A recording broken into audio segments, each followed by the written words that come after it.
yes, there are people that I'm sure are born very talented, but I wasn't one of them. I was just born enthusiastic about learning to paint and draw. Tired of the negativity on the news? Ready to focus on creation and make some moves? The world is our canvas. It's not even a fight. Artists, it's time to take flight. Welcome to Super Artists. I'm your host, David Carus. On today's episode, I have one of the most talented artists in the UK, a painter who captures the real world and elevates it into something more. I have Gill Bustamante. Thank you. Hello. Well, thanks for taking the time out today. I want to really get into your story because, I'm really curious about how you developed your style, what your influences were. Let's start off right at the beginning. So where'd you grow up? Like, how was life like when you were a kid? Okay, I grew up in a suburb of London called Bexley Heath, which is well, a very tedious place. There were no artists there. Everybody just sort of grew up and got married and had babies, and that was the ambition. So this is 60s, 70s. Okay. So it wasn't very inspiring. What about family life? Like, what did your parents do? Oh, I'm lucky with my parents. They're lovely. And when I said, I was always doing art. I mean, even from two, I was always an artist. I wasn't very good, obviously. I was a bit rubbish when I was two, but I got better. Okay. But my parents were good. My dad, he bought me pens and pencils and paper, and he did encourage me. So I was very lucky from that respect. Although it was still the time period when girls were expected to, you didn't bother investing in the education of girls very much because they were expected to not really achieve anything apart from babies. Okay. So I was lucky. My dad actually, he let me go to art college because I had lots of friends who, they weren't, their parents just wouldn't invest in them that way. So yeah, I was very lucky really. So I did actually get to go to art college. So when you were a girl, did you kind of think that you had to take that path, or were you kind of that you could do your own thing and choose whatever? Yeah, I mean, I didn't. I was always a bit isolated. I actually felt quite isolated in this particular place because I just didn't know any other artists or anybody that was thinking that way. I think I was the first person in my entire family that ever actually just went to university. Everybody else sort of, they went to work in shops and this sort of thing, which is fine, but I never really saw myself doing that. And but I was in a way lucky because I always wanted to draw and paint, and although I've got pictures on my website of how I used to draw and paint, which is exactly the same as any other little kid's drawings and paintings, but the difference with me is I was so interested I learnt to do it properly over quite a long period of time. My dad was good. He bought me a big encyclopedia of animals when I was little, and he told me, why don't you just draw one every single day? And I did that for like I don't know how many years. a long time. I just drew, and I actually learnt to draw and paint. So how old were you when you started drawing from there? So that encyclopedia, I got it when I was 8. I think I might have worked my way through it within about 3 years. I didn't do the insects because I didn't like them. Were there any animals that you felt were your favorite or that you really nailed? Yeah, I painted a lot of horses initially. Years and years I painted horses because they're beautiful. But then one day I realised that it's quite a niche market. If you want to make money out of painting horses, it's quite niche because it's only people that really like horses. So I don't do that much now. You'll see if you look at what I do now, I don't do it as much. Although I sometimes put a horse in a painting. But I mean, okay. I do love animals, but I don't find you have to, when you are an artist. And I'm now that I'm trying to make a living from art, and I'm making a living from art. I have to sort of keep my eye on what people will buy as well as what I like to paint. So when you're getting better at your skill through drawing those animals, is there any other type of influence that had a big impact on you in terms of, maybe any icons or any, artists that you kind of admired from afar, even if they weren't in your environment, but maybe you saw through books or through movies or TV or anything like that? Yeah, believe it or not. I mean, okay, I'm not sure how this will go down. My main influence when I was little was Rolf Harris, who I don't know if you've heard of him, but he's recently been done for child molesting or something, which I never believed. I never believed it. Okay. Regardless of all that, Okay. regardless of all that, he's a brilliant artist, and he did inspire me. And we first got a television when I was, I think it was in 1968. We got our first colour television, and he was one of the first persons on television. And he was one of these guys. He was a bit like, not unlike Bob Ross that you've got over in America. Okay. All right. Not unlike that, very enthusiastic, and he'd paint these things, and he was very competent, very able. He's a really good artist, and I think that's pretty much where I decided I wanted to be an artist. So I would have been about 6 or 7 then. And was he painting landscapes, or what was he doing? Everything. He painted everything from cartoons. His speciality. He used to paint things with brooms. Okay. You get brooms and mops and great big massive paintbrushes, house painting brushes, and then the camera would focus in on this one little thing, and you wouldn't know what it was. And then he had this catchphrase, which is, "You know what it is yet? He's from Australia."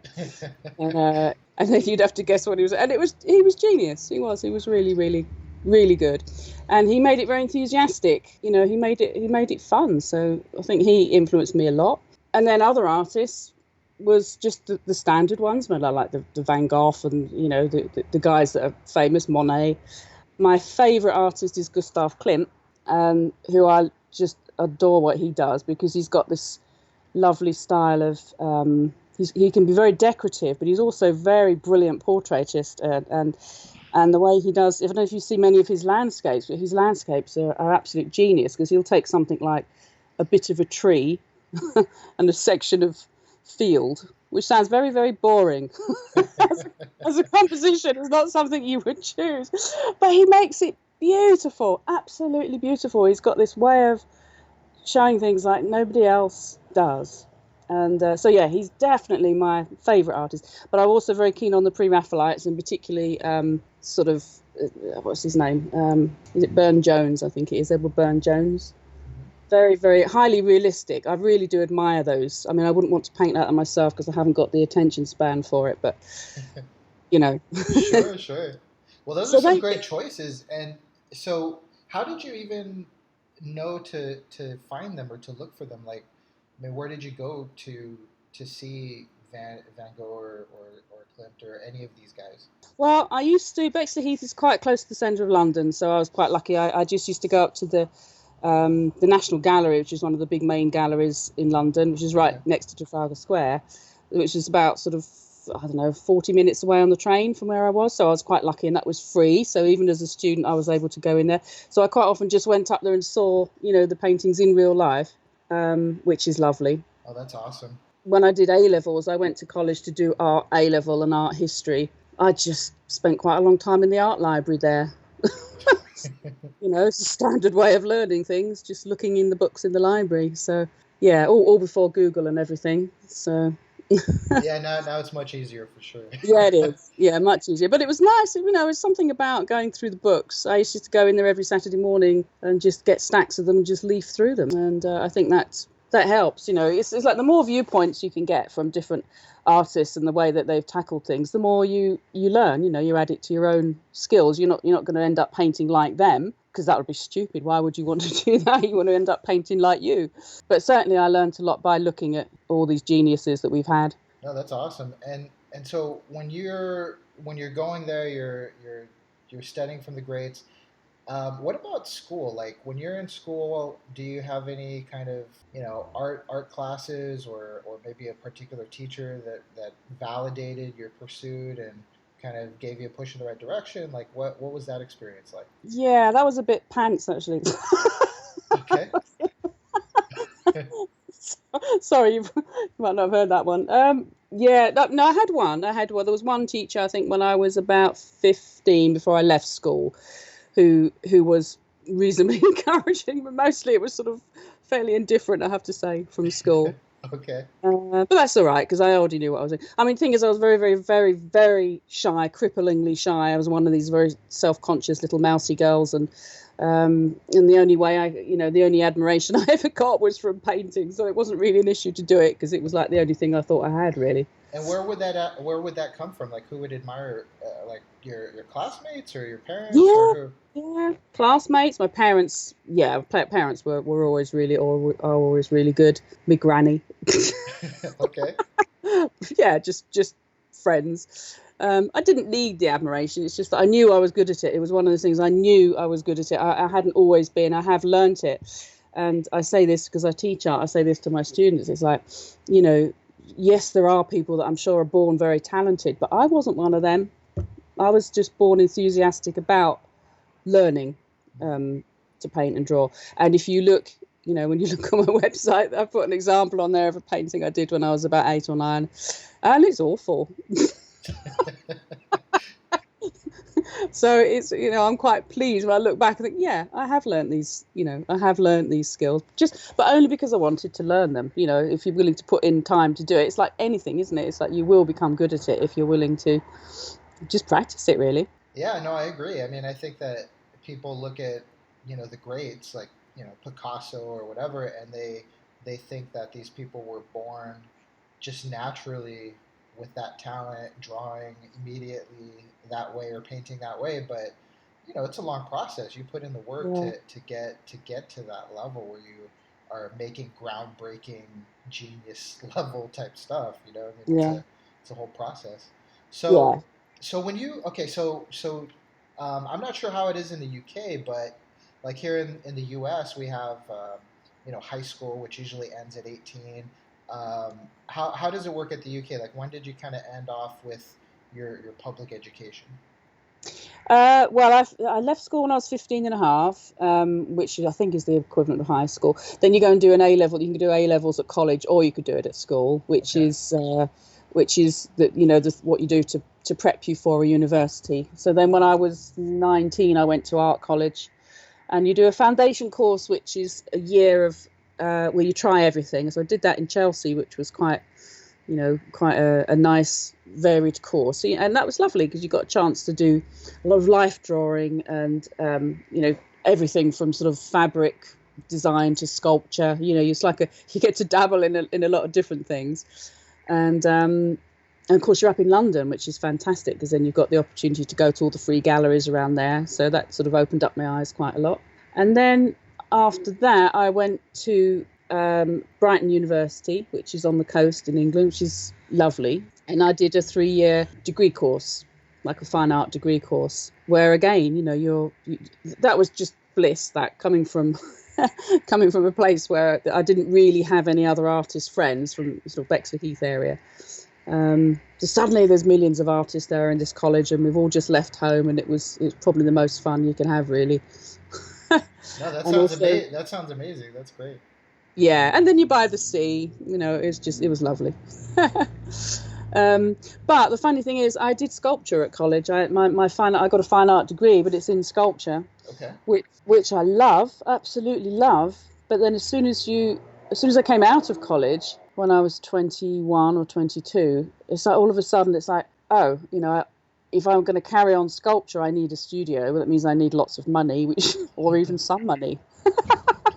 and and of course, in those days there was no preparation. They let you do your art, encouraged you, and then the next minute, you've got absolutely no job prospects at all. You come out of college, it's like, okay, where do I go to be an artist? Well, there's no help, there's no support of any kind. You just have to somehow, fumble your way through from there. So fortunately or unfortunately, I went back into painting rather than sculpture, simply because I could afford to paint. And I Right. could do Right. that. I So could hire a little attic room and I could paint, but I couldn't hire. Well, actually, I did for a little while. I had a studio on the seafront in Brighton, Mhm. which was shared with someone, and I was doing sculpture then. But then after that, yes, it's just much easier just to go back into painting. So, So uh, did you find that it was because there were more people willing to purchase paintings rather than sculptures? yeah, there's that as well. But but funnily enough, there are people that want sculptures. That's definitely wanted, but it's much harder. You do have to have space to store them. You've got to be able to afford materials. You need space to create them. You've got to transport them. There's a lot of cost involved. Oh yeah. you've just come through college and you owe lots of money for, to pay off some of your fees, and you have absolutely bugger all money. So it's like, I had no way of being able to continue at that point. Plus, I did what everybody else does when they come out of college. I went out and did everything else but art for a little while and travelled and. What were some of those things? Like what like out, after college, what's the first job that you go and get? Well, I was working in a pizza restaurant for a little while. Okay. It was that basic. Like making the pizzas or busting the tables? No, Like no, dropping them on people mostly. I was waitressing. I was waitressing, and okay. yeah, and then I sort of various jobs for money, as you have to do. But then eventually I got a job. What wasn't really a job. I mean, I found an agent who was he was an art agent in the sort of, this is in the late 80s, I think. And he used to go around most of England, and he was getting portraits of people's pets and people's houses and their children. And he had a little barrage of artists who would deliver these portraits for him. So he was quite good, because he kept me busy for quite a while. I then sort of I had to become quite classically trained, although I'm mostly self-taught because I'm quite good at observing. I think I told you I already spent quite a lot of time looking around in the National Gallery up in London quite a lot, and I used to actually copy just sketches, of paintings, and I became quite good at doing quite accurate paintings of animals and people and whatever. And although it wasn't sort of the most exciting work in the world, it was at least art. I was really happy to be I was always just happy if I was doing art. So I did that for quite a long time, and that was a nice regular income, and I didn't have to do very much because the guy, he got me the money. Didn't pay very well, but the fact is he was doing the work, so I was fine. And then for a little while, I also had work in a place called Dragons of Walton Street, which was a furniture, like they provided furniture for the rich and famous and the royal. Okay. So I was the chief Beatrix Potter painter for a little while. Painting bunnies all over the place, and so again, art, you got to, if you want to do art, you have to be prepared So sometimes. you're painting it on the furniture. Yep. So I was painting all this is all simultaneously while I'm doing my own stuff. Okay. I've always done, carried on painting for myself, which is good. But again, as an artist, it's not as easy as just, I know I'll just give up all income. I'll just make the money from art. It's just not as simple as that. Some people may have made that happen, but I've never managed that. So I've always done other work, which has covered the bills, so that I can develop my own art. And it's only really the last 5 years when I've, not had to do other things. I can make it all from sales of art, but it's taken a while. All artists arrive at a different way. There's no one way that, and that's what I wish they'd told me that at college before I left. Don't bother going down to the job centre. Just find your own way, which you do. But, I wish I'd known that at the time. No, that's great. And so when you're working at these various jobs, are you kind of thinking at all, maybe this isn't the right thing? Like maybe I should go, Yeah. go into some other line of work to No. make it easier for myself? No, you're committed. No, I've never wanted to do anything else. I mean, it's funny. It's not like, I don't sort of eat and, breathe and sleep art. It's like, I'm not one of these, you've got this sort of stereotypical artist that sort of stays up all night, with the paintbrush in the gob and, they're passionately painting and not sleeping. And anyway, I'm not like that. I'm quite lazy, but I'm very, very, very single-minded. I love to do it, and it is the only thing I know that I do really well. I would question that I do anything else very well at all, but this I really do well. I know I can paint, I know I can draw, I can do perspective, I can do the skills that are needed, and I'm proud about that, and it makes me feel happy. And I'm really happy the last sort of 20 years I've been teaching it as well, so which is brilliant, which a lot of artists do. So I've got a lovely little group of people that I teach, and then I can see them getting the same kind of fun out of it that I do, so which is, it's lovely. But yeah, it's definitely me. It's like what I feel. If I'm not covered in paint and a bit scruffy, I'm not happy. So you've been teaching for 20 years. When, like, tell me a little bit about how you got into that and sort of how you approached even getting started in that. Okay, yeah. Well, I was at an exhibition one time, trying to sell some art, and I met another artist who said, "Why don't you do some adult education?" I'd never thought about it, but she got me thinking about it. And then I just basically applied to the local adult education college, and they had a vacancy. So I was quite lucky. I went along there and I said, "I can do this, this, and this," and I showed them what I could do. And I was lucky because their current teacher had just moved to Cornwall or somewhere, and they had a vacancy. So it was very good timing. I sort of stepped in and took over 5 or 6 of the courses she was doing, and these were lovely because these were adult education is not, you pretty much sort of run yourself. You're not kind of restricted by prospectuses and this sort of thing. These are students that are there because they want to be there, or right? Yeah. Because it's not like younger when you're forced to do a class. Like these people, they want to get good at art. Okay. Yeah, exactly. And then most of them are retired people, and it's lovely. I've had lots of fun since. But the really interesting thing, which I didn't realise, is that it makes you evolve yourself as an artist, because you come across things like, somebody wants to paint, a bridge. Something I've probably never painted a bridge in my life.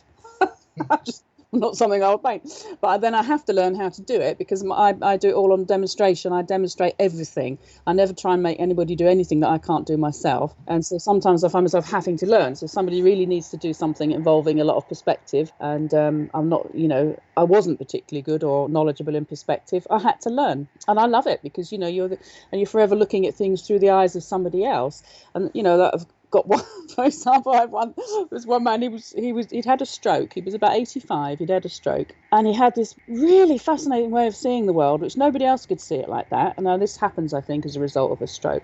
And I think he had partial vision in one bit of one eye and a partial vision in a bit of the other, and then I don't know what he saw, but I would set up a still life or something for him to do. And what he would paint was absolutely awesome. I thought he was a genius, actually. Okay. It was brilliant. But that's the sort of thing. It's like you suddenly think, oh my God, I'm seeing something, because when especially when you're all painting the same thing, like as part of a project, you suddenly see, how different people see things. It's absolutely fascinating. And you learn from it. So you learn even from people that are complete amateurs. You learn. And I actually regard everybody as an artist. Everybody is an artist. I mean, if you can hold a brush, you're an artist. Well, another thing, when I started teaching, for 10 years, I was teaching a guy who had multiple sclerosis, and he could only paint, he was paralyzed from the neck down. And so he was painting with his mouth. He had a paintbrush rigged up, and I was teaching him. And he was absolutely fascinating, the way he would solve problems, the fact that all he could do is, he could barely move his neck. Wow. But he was painting some good pictures. So, I just love art, really. Would you notice, because now that you're saying this, and I'm curious, would you notice a difference in these students that you have? Because I'm assuming that many of them were not artists for their career, and now they're older, they're retired, maybe they did, and maybe they worked in an office for their whole life, and you're getting them. When you get students like that, do you feel that they have a different outlook on art as possibly something, I don't know, maybe like divine, or just something like way out of reach, or just something like holy, or just something like that's a bigger deal than possibly artists that have been in it for their whole lives might view it as? Because I think that an artist that does it for their whole life, for them, maybe it doesn't seem like a big deal. But for someone that's never been an artist, do you find that they are looking at it as this, really elusive, special, big deal? Yeah. Yes, it saves lives. We'll be right back to our interview in a minute, but first a quick message from our sponsor. Art Planet is a company I founded with the purpose of inspiring and empowering artists everywhere. At Art Planet, we make and sell products that are not only colorful and creative, but also fuel a movement towards combating the destruction of the world by focusing on the creation of a better one. Your purchases make this show and much more possible. Visit artplanet.co, that's artplanet.co, and explore our many products, including clothing, creative tools, and artist resources. Use the code PODCAST at checkout and receive 20% off your first order. Thanks for your support. Now back to our interview. I mean, I've had 2 or 3 people, because of the age group, and there's so many people that say that have got this, I want to, when I retire, I want to do some art. And a lot of those people in the field of adult education, that is those people. So I'd say probably 80% of the people I teach are over 60, and they've been dreaming of doing it. But I've had people, 3 different ones, I think, who had been widowed, and they were crushed, as you would be. And 3 different people have said to me, this has saved my life. And all I've done is I've gotten them to look, I've taught them to look at things and see the world a bit differently, and they become aware of things like, proportions. And I've asked them to do things like, well, have a look at your sofa, is it taller than it is wider? And that, the sort of things that are obvious to an artist that paints a lot isn't obvious to your average person that hasn't done any drawing or painting. And particularly with drawing, they suddenly start to look at the world completely differently. And I've had people actually cry just because, this is exactly what I need. And even this guy, Alan, who I told you about, the guy with the multiple sclerosis, he tells me, it was quite sad, but he said he used to lie in bed at night, the night before he was going to have a lesson, and he couldn't move, so he was quite often lying in bed because he couldn't do anything else. But he'd be thinking about his painting, and he said, this is again changed my whole existence. He'd been in a wheelchair for like 20 years. And I realised, it took me a while, but it's like, you are helping people to see the world better, and they start to notice more. And that obviously is going to make them feel a lot better and a lot happier. You're also, when you let somebody be creative, or you teach them to be creative, the thing that they were missing is the fact that in normal life, you're very restricted by rules. You've got to follow the speed limit, and you've got to do your lunch because otherwise you'll die, and you've got to be home for the kids, and there's all these like restrictions that are there, for good reason. But in order to get on in life, you've got to play by rules, and you're dictated to. Life dictates to you what you can do. You can't park there because somebody will arrest you. Right. You can't. There's forever things you've got to adhere to for good reason, but you've got to play by somebody else's, like there's somebody else's rules all the time. Whereas when you're painting or you're drawing, you completely are the god of that painting or that creation or any art form. You're the one making the decision about, okay, I'm going to put that splodge of red there, and I'm going to put this there, and if I want to put a pink green dragon in the middle of this landscape, I'm bloody well going to do it. And you don't get that opportunity in real life. That's why you've got to be in the arts to stay sane. Yeah, I couldn't agree with you more. I mean, I think that it's simply a really like clear path to empowering someone, because especially if they've had a whole lifetime of being the effect of all of those rules that you're talking about.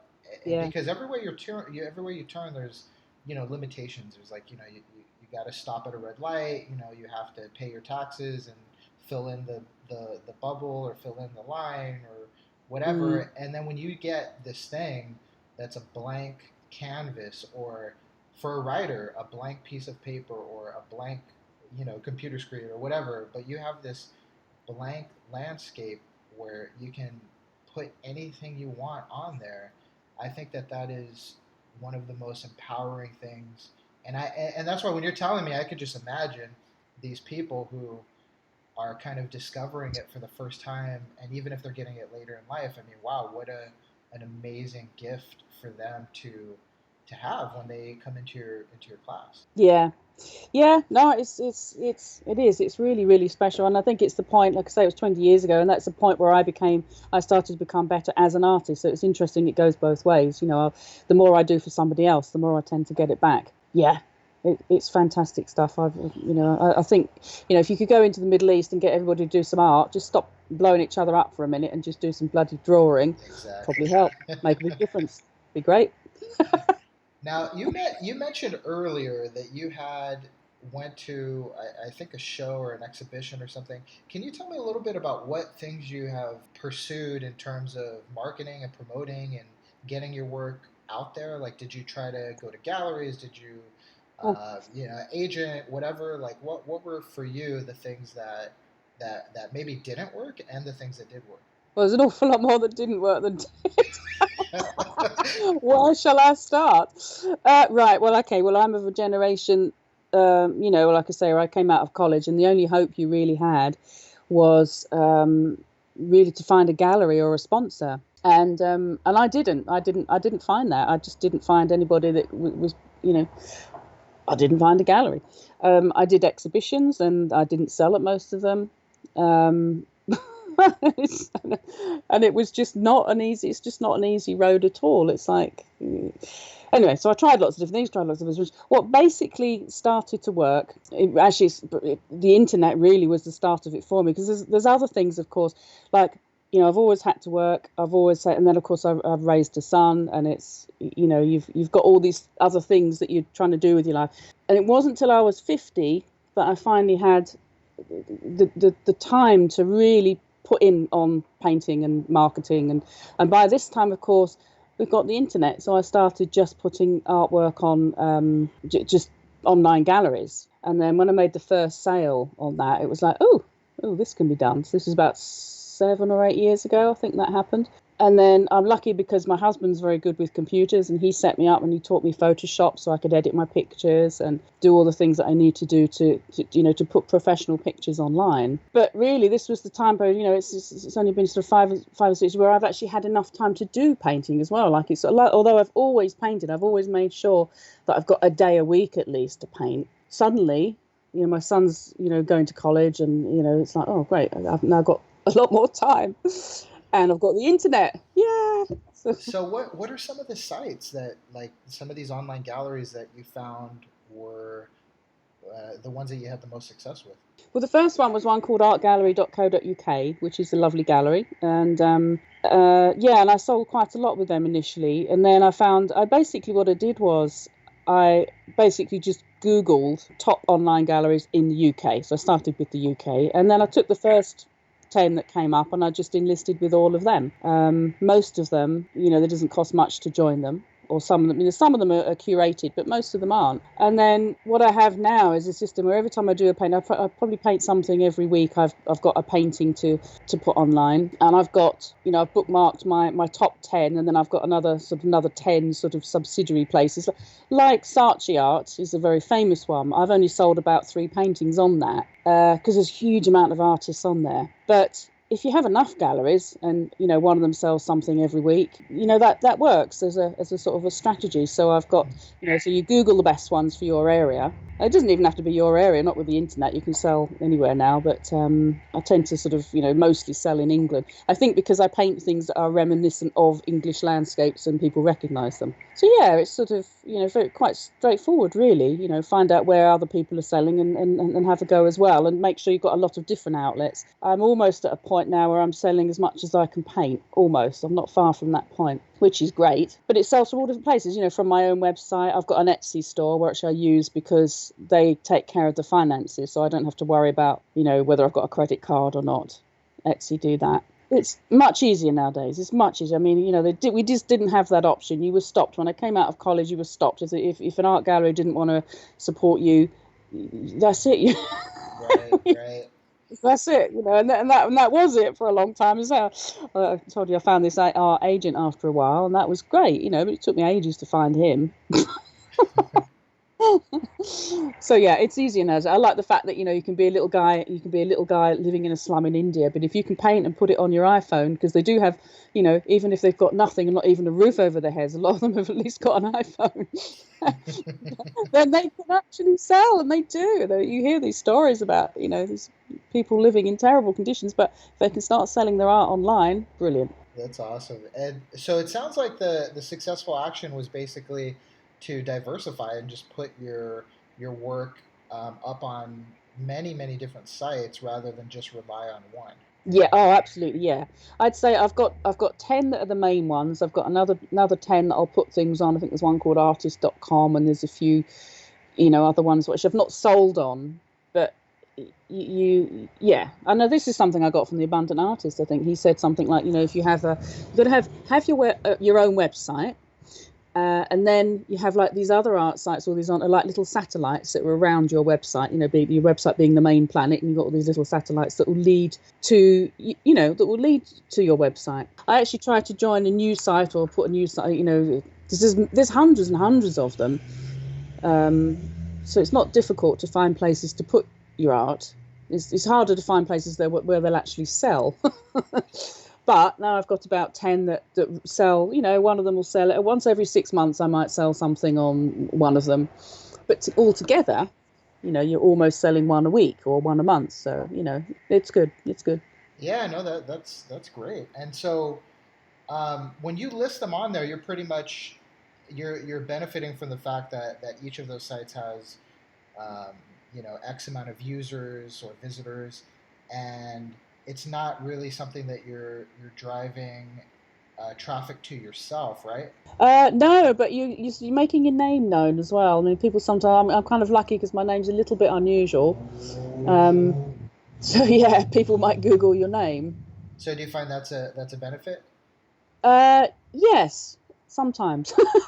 Yeah, it is. I mean, basically, it doesn't matter what you're doing. It doesn't matter where you're promoting. You just got to be promoting, haven't you? And as long as you, I found I did years. I've tried art fairs. You asked me for things that didn't work. I mean, everything I've tried has to some degree worked. I have sold occasionally at art fairs, but I've also spent an awful lot of money setting them up and traveling to them, and it is quite expensive.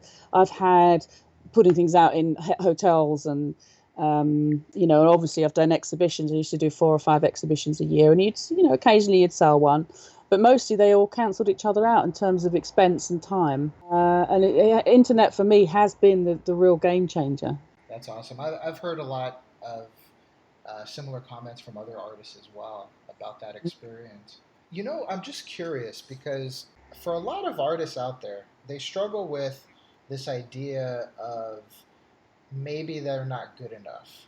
And I want to know from your perspective, did you ever have that thought, or maybe did you ever get that thought coming from others, like criticism or people that were maybe telling you, yeah, it's okay, or yeah, it's not that good, or keep working and come back, or things like that? Oh God, yeah. Oh yeah, yeah. I think we all get that. Yeah, especially from gallery owners. Yeah, it's not our sort of thing. Go away.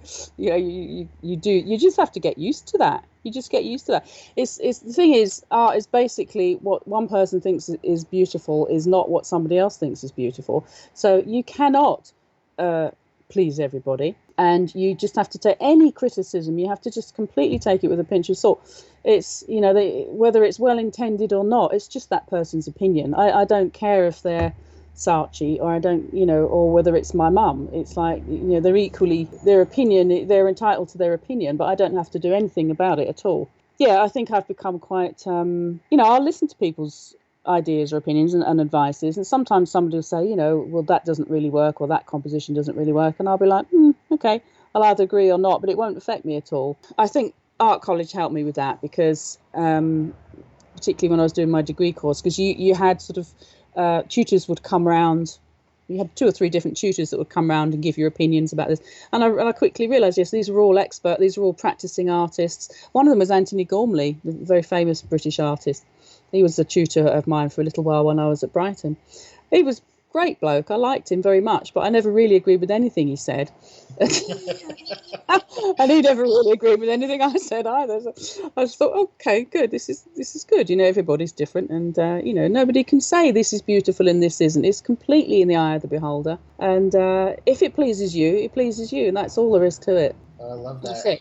I love that. It reminds me when I was in college and I was taking a writing class, and there was a pretty successful author that they had as a guest professor for probably about a year, and we were all reading our stories, and he had made a comment that he didn't like something I had done so much, not in a real harsh way, but I remember there was another kid who thought that it was brilliant, and I remember thinking like, oh, that's interesting. Like, here's the guy who's the big shot, and he says this, but then this other person, who is probably the person that would read it anyways, is saying that it's good. Yeah, So I think that goes across the board for sure in any kind of creative field. Is yeah. you just have to stick to your own belief that you like it. If you like it and it's good for you, I think you got to stick with that and just Yeah. trust that those instincts. Yeah, absolutely. Well, there's another thing again, looking at the difference between, the gallery system. It's, I'd have gallery owners saying, well, I don't think we'll be able to sell this and blah, blah, blah, blah, blah. And then I'd put it in an exhibition and sell it. It's like, good. It kind of taught me, it taught me, okay, fine, you're entitled to your opinion, but you've got to be completely thick-skinned about it. Again, the internet changes that because it's fantastic. On Facebook, I mean, you very rarely sell anything on Facebook. Well, some people do, but I don't because mine are quite expensive. But, but you get feedback from it, and it's usually quite nice. But ultimately, I don't care what anyone says or thinks about anything I do. I couldn't care less. Really, I'm so indifferent. I like it. I think that's super important for anybody that's listening. I think that what you just said right there is really important, because I think that there are way too many people, artists, that are way too concerned with that, of what Yeah, people are going to think and what they, and they get so in fear and so scared of rejection and what people might say or yeah. critique them on, etc., that Yeah. it often prevents them from creating at all. It does, yeah, and I get that a lot with my students. The only thing I will say is that when I teach as well, what you can, of course, learn is technical skill. Everybody, if you're going to be an artist, start learning how to draw. That's the first thing. That's brilliant because that'll teach you how to look. That teaches you to see proportion and light and shade and color. And if you can improve on that, even if you just go to an adult education course and learn to draw, that will give you the confidence to then stick to your guns, so that when somebody else comes along saying, "I don't like that," as they always bloody well do, you then, it doesn't touch you, the core of you, because you know that you're good at what you do, or you know that you like what you do. Right, Because right. you like it. and then, and then you can sort of just dismiss other people's opinion. I say I don't care. I don't I don't even invite opinions. If people give it to me, it's fine. I don't mind, but it doesn't make any difference to what I'm doing at all, what anybody thinks or says. That's awesome. And I think for anybody too that is interested in acquiring those technical skills, Yeah, what's great now is, I mean, you can go on YouTube and watch yeah, drawing tutorials, and I mean, in addition to whatever you can find on Google, I mean, you can actually see someone drawing right there yeah. on YouTube. It's great. Yeah, it is, and I use it too. I use it, and I send videos to my students. Somebody's painting. There's got a lady who's painting a lake. She wants to paint a lake and the ripples on a lake. And I went online and I found this fantastic guy doing this beautiful thing. It's exactly the right thing, and I'll send her the link. She watches it. She can do it. It's a whole different age that we're living in, and I think all the snobbery that used to be there used to be this whole authority system. You can't do that unless somebody is authorizing it, or saying that it's good or endorsing you. Bollocks. It's not like that at all anymore. It's like, if you can do it, you can put it on the internet. There's a lot of very bad art on the internet. I mean, terrible. But I maintain the right of those artists to do to do that, even if it's awful art. They have the right to put up there whatever they want to put up there, and I love that. Definitely. I mean, I myself, sometimes I'm scrolling through Instagram and I see something that is technically gorgeous, but maybe the subject matter is horrible that I don't like Yeah, it, and so yeah, I don't click the little heart icon. yeah. Um, I also have one question that occurred to me right now that might be kind of interesting for the listeners. Do you think that the subject matter plays a large role in your ability to sell your work? Because I know that you mentioned you do a lot of landscapes, which are gorgeous, and you guys listening should check out Jill's work online. Because it's really stunning and beautiful. What I love is the colors that you use, and they're bright and they're just, they're very aesthetic. But how how much does that play into, like you mentioned, English countryside? Someone may recognize that, and that might make them want to have that. How important is that versus something that's like fantastical, like fantasy based, like doesn't exist in the real world, versus these real things that maybe people easily identify with? I guess what I meant by that was, I guess what's behind the current work that I've been doing is I have this a very and it's only the last 5 years or so when I said I've developed this. Very simple. What I do is I walk once a week. I go out somewhere. I'll find a walk. I'll print it out from the internet somewhere, a circular walk or a pub walk, and I'll walk in a place and I'll come back and I'll actually, if you see my current landscapes, they're not realistic as such, but they are a sort of essence of a place. I actually paint from memory. So I come back, I've been sitting on a cliff in Eastbourne somewhere looking at the sea, and I'll come back and I'll paint a sea that's based on that. Oh wow. And somehow or other, even though they're quite abstracty and a bit odd and whatever, somehow they're still quite England, I think. Although actually, of course, I do well in America selling like underwater scenes. I've got this whole series of underwater scenes of fish, and that's because I had a few Caribbean holidays. And I came back, and of course I couldn't stop painting those. So I think practically everything I do is based on something I've seen. Sometimes just as a video. And I communicate. I've got this sort of it's a kind of impressionism, but it's like rather than sitting in a field painting a haystack like Monet would have done, I'm sort of going around looking at the fields and the trees, and then coming back, and then I paint what was impressed on me whilst I was walking. And I'll paint something. What the hell is that? Oh yeah, that's that thing that I saw. And it's like it has a sort of so that I think they have an essence of a place, and quite often. I'll say what it is. This will be inspired by a lake that I saw. Blah blah blah blah blah. So they are kind of fantasy because they're not but they are it does kick off by things that I've actually seen. I don't want to go the whole fantasy route and put in fairies and things like that, but I think they're there.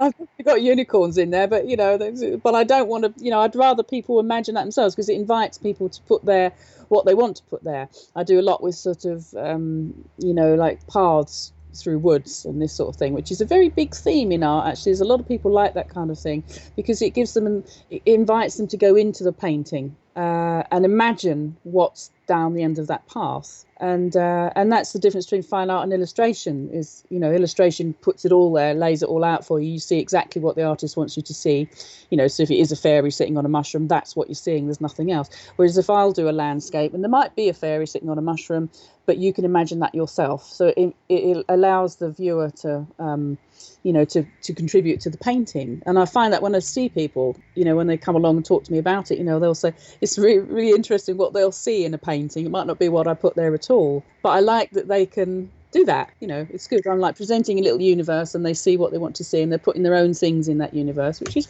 lovely. Yeah, I think participation by the viewer or the person that's consuming the art, I think that's really vital. Yeah. You see it a lot of music. There's certain songs that invite the person to sing the chorus or something like that, or in performances. Performances oftentimes the musician is or the MC or somebody is saying like put your hands together and do things, and so there's like a participation that I think is really something special. When you can accomplish that, it takes it to that next level. Yeah, no, I agree. I mean, I pretty much always listen to music when I'm painting as well, and it sort of it adds to it. It actually does. Well, Jill, at the end of every episode, I ask one question that often throws a lot of people off because it's so hard to choose what the answer is. But I'm going to ask you, and you tell me what your answer is because I'm really curious what you have to say about this one. What one work of art, painting, book, album, song, film, etc., would you recommend every single person on Earth go check out? Okay, so now I've got to try to remember the name of it. It's a pre-Raphaelite painting. Which one is it? Is it Burne-Jones or is it Millet? It's either Burne-Jones or Millet. And I think it's called The Light of the World. And it's a painting, it's Jesus knocking on a door. But it's at night and he's got a lantern. And it's just beautiful. And I'm not particularly, I don't worship Jesus or anything. But, I mean, comes close looking at this painting. I certainly think about it. But it's just so beautiful. It's like a little world that you're looking at, and the look on his face is just he's so friendly, and he's knocking on this door, and then the light, the way he's painted the lantern on his face. It's one of these little places you can step through. You want to just be in this place where he is. I do admire the Pre-Raphaelites very much. I can't paint like that, as I say. I haven't got the attention span for it, but that's probably my most favourite painting. It's in the Tate Gallery, I think, in London. It's just a beautiful little universe. It's lovely. I love it. That's a great choice. Yeah. Yeah, if you Google it, you'll find it, I think. All right, cool. Well, yeah, those of you that are listening, Google it. Use Google, use YouTube, find it, take a look. Well, Jill, thanks so much for joining us and sharing your story. And, we definitely look forward to, seeing what you create in the future. Can you kind of let everybody know where they can find you online and follow you on social media, etc.? Sure, yeah. It's just gillbustamante.com. It's spelt with a G. It's short for Gillian, Gill. Bustamante, pretty much as it sounds, gillbustamante.com, and and then Facebook is the same. You'll find me on there. I'm happy to help anyone with anything. I actually do have a list of things I do. So you're asking me about marketing. I've written a whole thing of marketing actions that I do, and which I send to artists when they ask me. I mean, I can't say I'm not a multimillionaire. I probably never will be, but I am making a living from it. That's awesome. So they just go to your site and they can read it there, or you email it to them? You can email it. I'll email it to them. If they want to email me and ask, then I'm happy to help. I think the internet's fantastic. I think it is it's a game changer, and I'm lucky enough to be an artist that remembers the old system, where people shutting their doors in your face mostly, and the new way where you can put it online and no one can do anything about it. Oh, that's awesome. So yeah, if you guys are listening, take advantage of that. Reach out to her, get that, because I know she's put it to really good use and has accomplished some great things and is helping a lot of artists all over the place. So Jill, thanks again, and to the listeners, tune in next time, and we will see you guys in the future. Are you a super artist? Want to be one? We've got an awesome opportunity for you to tell the world and win something cool at the same time. Enter our Super Artist Selfie Contest for a chance to win our popular artist training course, Super Artist Bootcamp. Super Artist Bootcamp has 8 modules with 24 videos teaching artists how to build confidence, how to promote and sell their work, and how to achieve a creative life. We pick a new winner every week, and all you have to do to enter is take a selfie of yourself holding a piece of paper or sign that says Super Artist and post it on Instagram with the hashtag SuperArtist. Good luck and keep creating. It's time for some art trivia. Last episode we asked, what musical act won the first Grammy Award for hip hop back in 1989? It was DJ Jazzy Jeff and the Fresh Prince. Here's a new question. What famous artist's painting of a sunrise gave birth to the term Impressionism? Think you know the answer? Tune in next episode and find out. Thanks for listening to this episode of Super Artist with David Carus. This podcast is recorded at Art Planet Studio in Taylor, Texas, in the historic McCrory Timmerman building. All of the music in today's episode was produced by Ethergun. You can find his music on iTunes, SoundCloud, and pretty much anywhere online.